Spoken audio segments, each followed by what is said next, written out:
देश भर में लॉकडाउन का तीसरा चरण शुरू हो चुका है और ऐसे में भारत की राज्य सरकारों ने शराब की दुकानें खोलने की आजादी दे दी है। इस सज्जन को क्या तकलीफ है भाई? नींद ही नहीं आती रातों को।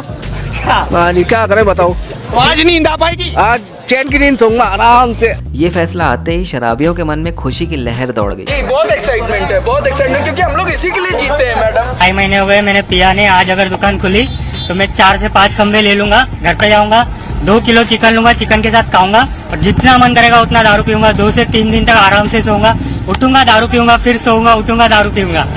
अब नहीं रहा जाता, बस वाइन शॉप खुल जाए। लेकिन ऐसा होते ही शराब की दुकानों के आगे लोगों की भीड़ उमड़ गई और उन्होंने सोशल डिस्टेंसिंग की धज्जियां उड़ा दी। लोग यहाँ पर भीड़ इकट्ठा है, देखिए यहाँ पर कोई मानने के लिए तैयार नहीं है। चप्पल निकल जा रही है लोगों की। इतना खतरा लेकर आप लाइन में क्यों लगे हैं? शराब पीने के लिए भैया, मिल नहीं रही, अब क्या करें? ब्लैक में ले लेके परेशान हो गए हैं, जान जोखिम में डाल देंगे। और सारे खड़े हैं, मैं क्या कर सकता हूँ भाई साहब? ऐसी स्थिति में पुलिस को फिर एक बार लाठियों का इस्तेमाल करना पड़ा।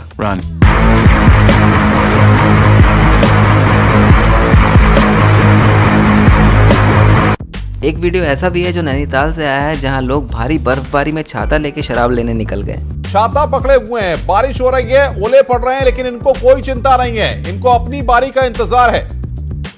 आपका मूड है तो मेरा भी मूड है आज। शराब की दुकानों के आगे की भीड़ में महिलाओं ने भी अपना योगदान दिया है। वे लोग भी पीछे नहीं हटी हैं।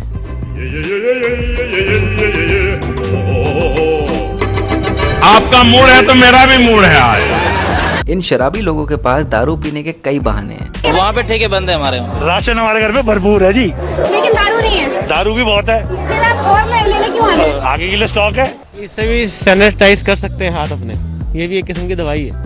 कुछ शराबियों ने तो खुद को कोरोना वॉरियर बता दिया। उनका कहना था कि वे शराब खरीद के देश की आर्थिक स्थिति सुधारने के लिए अपना योगदान दे रहे हैं। 70% टैक्स बढ़ने का किसी को कोई गम नहीं है। ये एक देश के लिए हमारी तरफ से एक डोनेशन है, एक दान है और एक बहुत बड़ी इस समस्या के दौर पर हमारा साथ है। इन शराब की दुकानों में तो इतनी भीड़ चालू हो गई कि छत्तीसगढ़ ने तो एक ही दिन में शराब की ऑनलाइन डिलीवरी का सिस्टम भी चालू कर दिया। देश की राजधानी दिल्ली में तो शराब के दामों में 70% की बढ़ोतरी की गई। बहुत बहुत धन्यवाद आदरणीय केजरीवाल जी, आप सीएम नहीं, आप एमसी बनने के काबिल हैं। 70% बता दी, साथियों के रेट बढ़ा दो ना, दिल्ली का भविष्य बनाने वाला।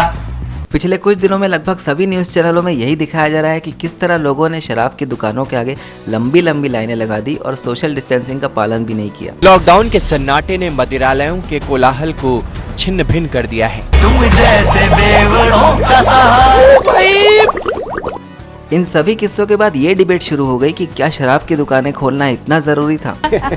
ये तस्वीर जो है नारियल फोड़ दिया। ये तो नारियल फोड़ रहे हैं, शराब की शटर बंद दुकान पे। क्या देश की अर्थव्यवस्था को शराब की बिक्री से इतना ज्यादा फायदा होता है? ये मारा नारियल, ये थपाक से कुछ इस तरह से शुभारंभ उन्होंने तीसरे लॉकडाउन का कर दिया है। तो इसलिए इस वीडियो में आपको बताएंगे कि भारत में शराब के बिजनेस का क्या सीन है। मेरा नाम है करोना, घर में घुस जाऊंगा, घर में घुस जाऊंगा, घर में। नहीं, ये मजाक हो रहा है। एक सेकंड।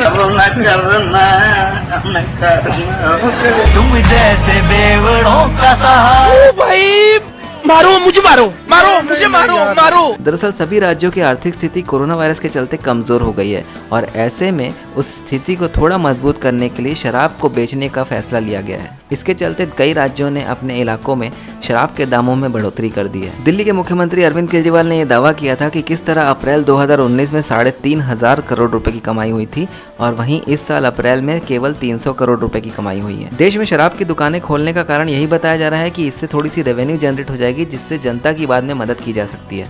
दरअसल गुजरात और बिहार को छोड़कर जहां शराब की बिक्री में रोक लगा दी गई है, बाकी सभी राज्यों की अर्थव्यवस्था में शराब की बिक्री का अच्छा खासा योगदान है।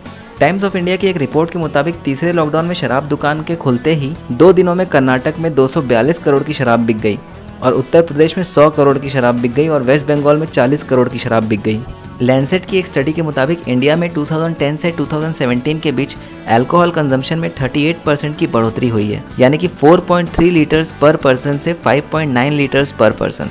एम्स की एक स्टडी के मुताबिक 5.7 करोड़ इंडियंस अल्कोहल एडिक्ट्स हैं। 2018 की WHO की एक रिपोर्ट के मुताबिक हर साल भारत में 2,60,000 लोगों की मृत्यु ज़्यादा शराब पीने की वजह से होती है।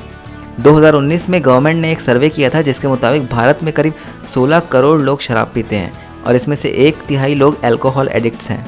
रिजर्व बैंक ऑफ इंडिया की एक रिपोर्ट के मुताबिक शराब की कमाई 2018-19 में 1,50,000 करोड़ से भी ज़्यादा थी, जो कि अगले साल 1,75,000 करोड़ से भी ज़्यादा हो गई। देश भर में राज्य सरकारों को जो टैक्स से पैसा मिलता है उसमें से 15 से 20% तो शराब की बिक्री से आता है। शराब की बिक्री में जो राज्य सबसे आगे हैं उनमें से कुछ नाम हैं उत्तर प्रदेश, महाराष्ट्र, कर्नाटक, तेलंगाना और वेस्ट बंगाल। लेकिन दूसरी ओर ऐसे वीडियोस भी वायरल हो रहे हैं जहां लोगों ने शराब पीकर तमाशा किया। 40 दिनों से जमा जोश कुछ ऐसा भड़का कि जनाब ने सड़क छोड़कर मकान में कार दौड़ा दी।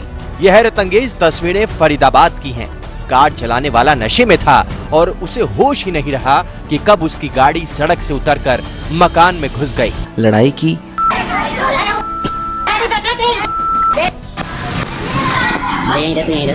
शराब की दुकानें खुलने का एक साइड इफेक्ट ये भी हुआ है कि क्राइम बढ़ गया है। यूपी के बांदा में एक बुजुर्ग पर 2 युवकों ने सिर्फ इसलिए फायरिंग कर दी क्योंकि बुजुर्ग ने युवकों को शराब पीने से मना किया था। गंभीर हालत बुजुर्ग को जिला हॉस्पिटल भर्ती कराया गया, जहां उनकी मौत हो गई। ये मामला बांदा के पलानी इलाके का है। तो इसलिए कुछ लोग का ये भी मानना है कि ये शराब की दुकानों को बंद करा देना चाहिए।